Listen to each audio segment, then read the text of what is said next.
परही वास्तव्य करुनी तुम्हीच ना। भीमा अमरजा संगमी आले गाणगापुरी गुरु तुम्हीच ना।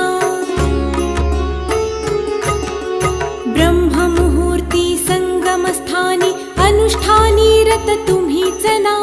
भिक्षाग्रामी करुनी राहता माध्यान्ही मठी तुम्हीच ना। ब्रह्म राक्षसा मोक्ष देऊनी उत्तरिले मठी तुम्हीच ना।